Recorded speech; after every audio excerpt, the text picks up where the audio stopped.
पूर्णिमा के दिन चावल का एक आखा दाना, बेलपत्र जिसका डंडी का मुख अपनी ओर हो, जो कामना करी है। तो पूर्णिमा का व्याख्यान वर्णन करेंगे आज।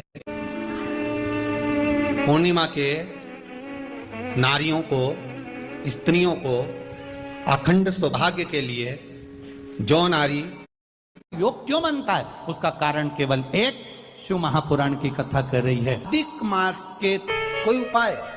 पूर्णिमा के दिन चावल का एक आखा दाना, बेलपत्र जिसका डंडी का मुख अपनी ओर हो, जो कामना करी है। तो पूर्णिमा का व्याख्यान वर्णन करेंगे आज। पूर्णिमा के नारियों को, स्त्रियों को अखंड सौभाग्य के लिए जो नारी वैधव्य नहीं होना चाहती है, उस नारी को पूर्णिमा के कितने व्रत करना चाहिए। जिस नारी के यहाँ संतान नहीं हो, औलाद नहीं हो, उसको पूर्णिमा के कितने व्रत करना चाहिए। जिस नारी का पुत्र, पति बहुत बीमारी से ग्रसित हो, लग रहा हो कि ये मेरा बेटा बहुत बड़ी बीमारी में घिरा हुआ है, तो नारी को कितने व्रत करना चाहिए। स्वयं भगवान कृष्ण ने माता यशोदा को द्वापर में भी बताया है कि पूर्णिमा के 32 व्रत होते हैं। कितने व्रत होते हैं? 32।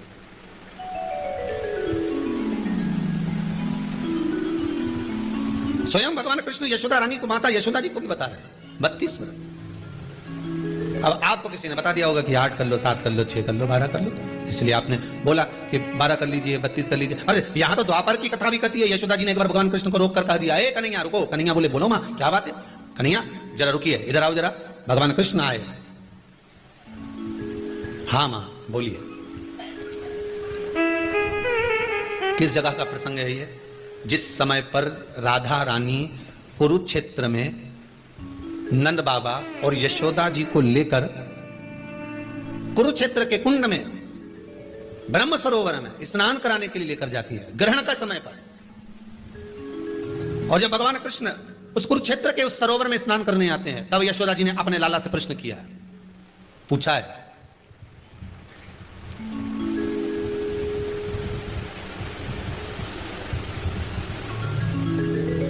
कि नारी वैधव्य होकर ना मरे, उसका पति कोई रोग से ग्रसित ना हो, उसका पुत्र किसी रोग में ना पड़े। अरे भाई कितना सुंदर संवाद लिखा है। अगर किसी माता का पुत्र मान लो किसी नशे में डूबा हुआ है, कोई नशा कर रहा है और गलत नशा है, आपको लग रहा है कि ये नशे में डूबा हुआ है, आपको लग रहा है कि ये गलत जगह पर डूब गया है, आपको लग रहा है कि मदिरापान में, मांसाहार में या अधिक गांजा आदि का जो भी नशे होते हैं, जितने भी नशे, उसमें डूब चुका है। और माँ उसको समझा रही है, तू नशे में मत डूब, तू इस काम को मत कर, तू ये गलत कर्म मत कर। माँ उसको समझा कर हार गई। तो मेरा माताओं से निवेदन है, आप उसको समझाना बंद कर दो, एक काम करना प्रारंभ कर दीजिए। हमें जो शिव महापुराण के माध्यम से शास्त्र कह रहा है कि आप 32 पूर्णिमा के व्रत प्रारंभ कर दो। उसमें करना क्या है आपको? केवल जिस दिन व्रत रहे, रात्रि के समय पर कोई भी मीठा, कुछ भी सामग्री आप चंद्र की रोशनी में, चंद्र को अर्घ देने के बाद, पूजन करने के बाद उसको रखो, और वही सामग्री जो नशा कर रहा है उसको पूर्णिमा के दूसरे दिन उसको खिलाओ।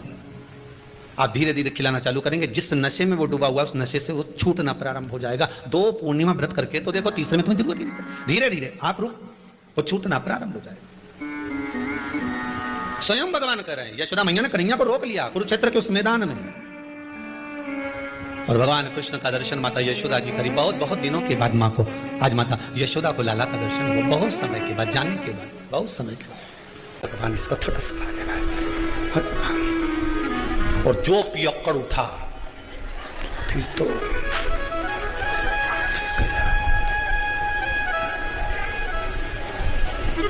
और तीसरे नंबर पर सांप सोता हुआ अच्छा लगता है। कोटर में भरा रहे, एक छिद्र में पड़ा रहे, सोया रहे, अच्छा है। और सांप जब जग जाए तो बिना पुंगी के भी पुंगी बच जाए। ये 3 सोते हुए ये जग, ये गड़बड़ करेंगे, इनको सौन दो। अभिमान जब आया, कहा तो एक कहा पाप कर्म में लिप्त था। माँ ने कहा बेटा कभी पुण्य भी कर लिया कर। कोई पुण्य नहीं करूंगा, मेरे को करना ही नहीं कोई पुण्य। मैं तो पाप ही करूंगा। एक दिन माँ उसको कहीं ले गई गुरुजी के दरवाजे पर, और उसने जाकर गुरुजी के दरवाजे पर भी खूब पाप कर्म करा, किसी को गाली दे, किसी को अपशब्द कहे, किसी को ताने दे, पूरे मोहल्ले का कचरा लाके गुरुजी के आश्रम में डाल दे। गुरुजी भी बड़े परेशान, कहां से लिया है इसको। फिर भी गुरुजी बोले ठीक है। अब वो जाने लगा। जाते जाते गुरुजी ने बहुत सारी बात एक दिन उसको लकड़ी तोड़ते समय कह दी। तोड़ते तोड़ते लकड़ियों को उतारते उतारते गुरुजी ने उसको बहुत सारी बातें कही। तो गुरुजी ने उससे पूछा, मैंने जो कहा तूने सुना? तो पापी जो जीव था वो बोला, काय को सुनूं, मैं मेरी मां को कह के आया था, एक शब्द नहीं सुनूंगा तुम्हारा। गुरुजी ने कहा नहीं सुना? नहीं सुना। अरे नहीं सुना तो क्या हुआ, परंतु अब तो सुन ले। क्या? कल शाम को 4 बजे तू मर जाएगा।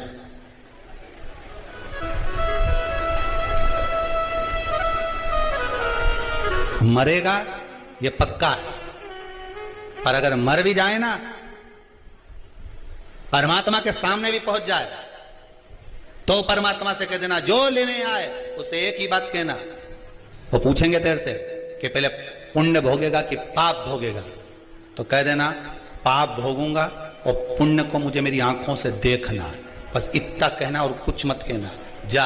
अब इसको तो लगा कोई गुरुजी कोई सत्य बोलेंगे कि मैं 4 बजे मर जाऊंगा, और जैसे ही 4 बजे दूसरे दिन तो निपटी गया, मर गया। मरकर यमराज की कैद में गया तो यमदूतों ने ले जाकर इसको यमराज के सामने खड़ा करा। यमराज ने कहा बता पुण्य भोगेगा कि पाप भोगेगा? तो क्या पाप तो भोगूंगा पर पुण्य अपनी आंखों से देखूंगा। तो दोनों में से पहले क्या करना चाहता है?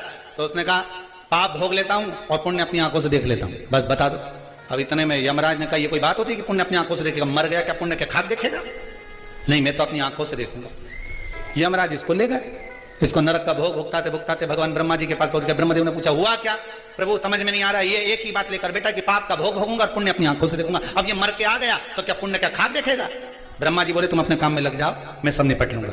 ब्रह्मा जी ने उसको रोक लिया। भैया क्या बात है? उसने कहा बस एक ही बात है, मेरे को पुण्य अपनी आंखों से देखना और पाप भोगना। तो ब्रह्मा जी ने कहा तुमने पाप भोग लिया ना? हाँ भोग लिया, अब पुण्य दिखा दो। तो ब्रह्मा जी ने कहा भैया पुण्य केवल इतना सा है कि मरने से पहले तूने गुरु की एक बात मान ली और यहां आकर उस बात को कह दिया कि पाप भोगूंगा और पुण्य अपनी आंखों से देखूंगा। तूने गुरु की मात्र एक बात मानी, इसलिए तुझे मैं ब्रह्मा का साक्षात दर्शन हो गया। एक बात अगर तूने आज गुरु की मानी है तो ब्रह्मा का दर्शन हुआ है। ये शिव महापुराण की कथा वेद व्यास जी महाराज 24,000 श्लोक को, शिव महापुराण के इन संवादों को, इन श्लोकों को, इस शिव महापुराण को, भागवत आदि पुराणों को अगर वेद व्यास जी ने लिखा है और किसी ब्राह्मण के मुख से आप श्रवण कर रहे हैं, एक संवाद, एक शब्द भी अगर आपने अपनी जिंदगी में उतार लिया तो यह पक्का है कि पुण्य तुम्हारे सम्मुख में आकर खड़ा हो जाएगा और परमात्मा का, मेरे शिव का एक ना एक दिन दर्शन जरूर हो जाएगा। यह पक्का है। आप मानो, उसका स्मरण करो। पर हम सोए हुए हैं, अहंकार हम खोए हुए। महल अटारी वालों सुन लो, एक दिन ऐसा आएगा, धन दौलत और माल खजाना यहीं पड़ा रह जाएगा, सुंदर काया माटी होगी। देव ऋषि नारद मिले, सम्मुख में प्राप्त हुए। चंद्रदेव ने हाथ जोड़कर पूछ लिया, बताइए प्रभु नाथ, ये काया जो गिर रही है, काया जो नष्ट हो रही है, इसका कोई उपाय हो तो अवश्य बताइए। कोई उपाय?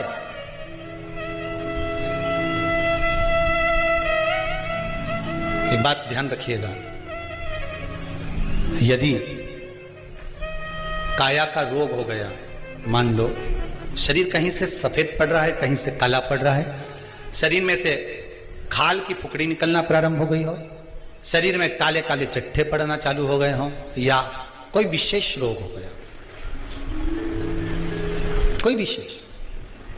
एक सुंदर बात लिखी हुई है इस पत्र में।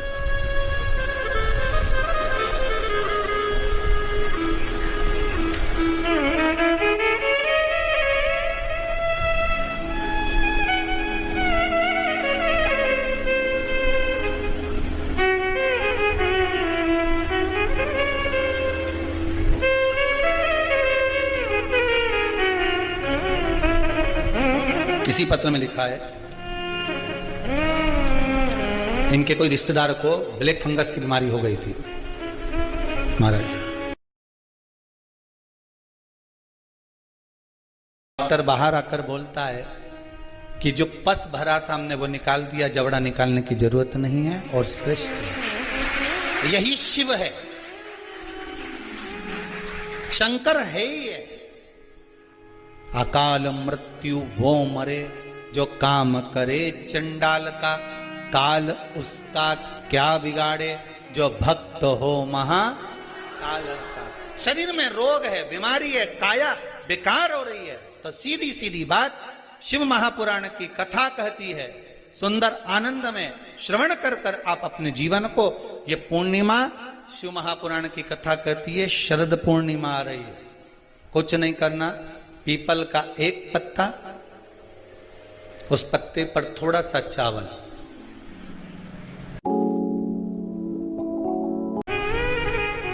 पूर्णिमा की रात्रि को अपने हाथ में लेकर, अपने नयनों से लगाकर, शरीर पर से स्वयं उतारकर उसको दरवाजे के पास रख दीजिए। पूर्णिमा की रात्रि को पूर्ण होने पर उस चावल को दूसरे दिन सूंघ कर बहते हुए पानी में डाल दीजिए।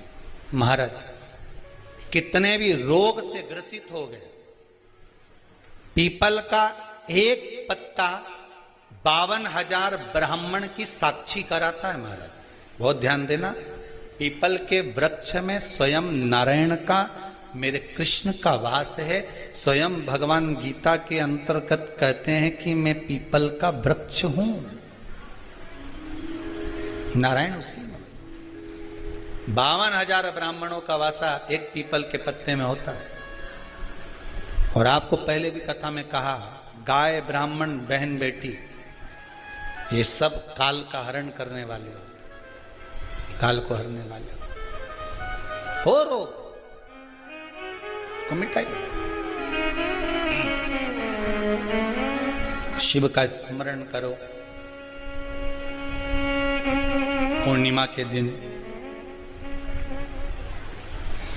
चावल का एक आखा दाना, आखा दाना जानते हो, पूरा खंडित चावल नहीं, कितना चावल, एक दाना चावल का शंकर भगवान के शिवलिंग पर समर्पित करिए।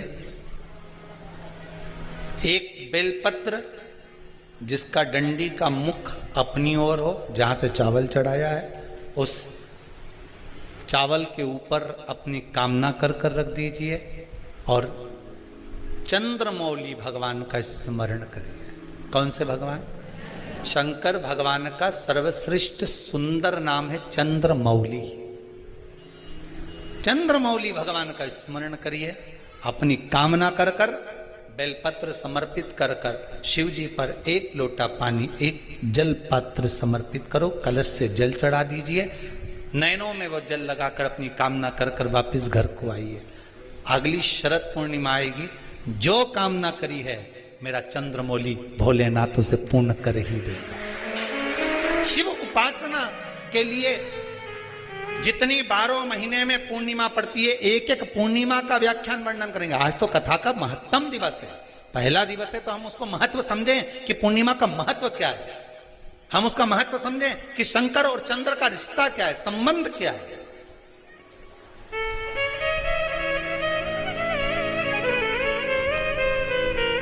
भगवान ने जितनी पूर्णिमाएं बनाई है, जितने नक्षत्र बनाए, जितनी घड़ी बनाई, जितना पल बनाया, जितना समय बनाया, ये शंकर भगवान ने जो बनाया ये गलत नहीं बनाया, श्रेष्ठता के लिए बनाया, जग के उद्धार के लिए, संसार के उद्धार के लिए बनाया। अब उसका प्रयोग आप करें ना करें ये आपके ऊपर है, आप उसका प्रयोग कर रहे हैं ना कर रहे हैं ये आपके ऊपर, पर जो बनाया है मेरे भगवान,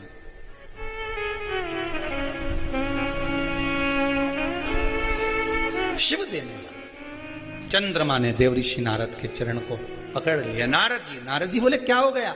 बस मेरा अहंकार था, इतना अहंकार मुझे काया का था कि मुझे काया के अभिमान में मैं अपने गुरु की धर्म पत्नी को भी अपशब्द कह गया, उसको भी मैंने गलत दृष्टि से देख लिया। जब व्यक्ति को धन का अभिमान आता है, अहंकार काया का हो, धन का हो, वैभव का हो, सत्ता का हो, जिस चीज का व्यक्ति अभिमान करता है उसमें सब कुछ भूल जाता है कि ये मेरी माता है, कि ये मेरे पिता है, ये मेरे भाई हैं कि मेरे बंधु हैं, कि मेरे सखा हैं,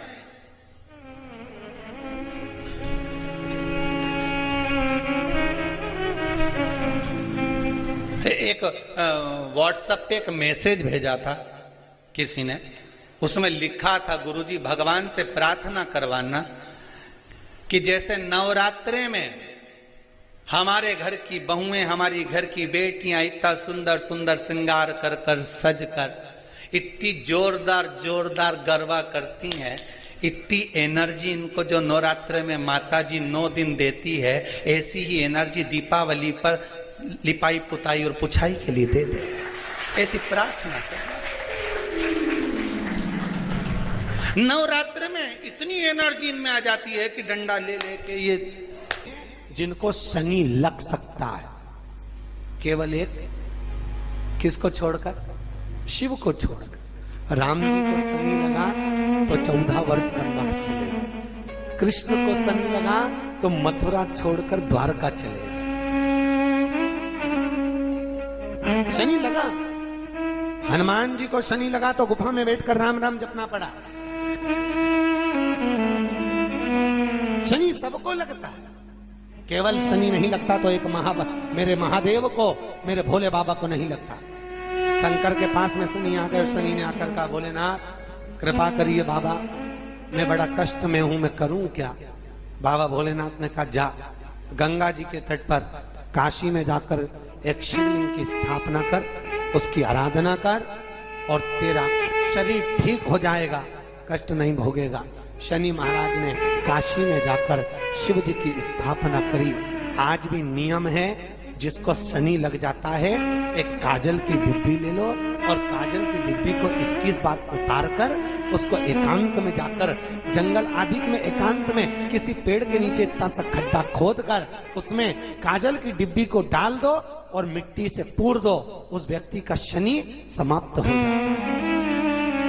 काशी विश्वनाथ का नाम लेकर काजल की डिब्बी को